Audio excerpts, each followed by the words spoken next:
سلام دوستان، امیدوارم حالتون خوب باشه. امروز میخوام در مورد زندگی در عمان باهاتون صحبت کنم و قیمت ها و شرایط. ببینید، از اونجا که تورم توی عمان تقریبا صفر هستش، یعنی شما مثلا یه وسیله رو الان میخرید با یه قیمتی، بعد از سالهای سال باز هم این قیمت پابرجاست و تغییری نمیکنه، به خاطر اون تورم است.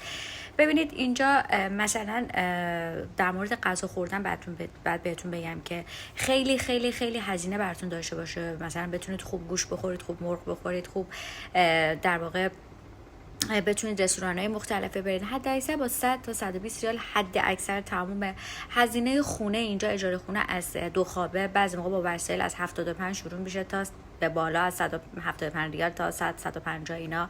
و ماشین هم دیگه از رنتش از روزی 5 ریال شروع میشه و خریدش هم از روزی از 800 900 ریال تو ماشینای نیسان، بی ام و هستش. پس بنابراین شما میتونید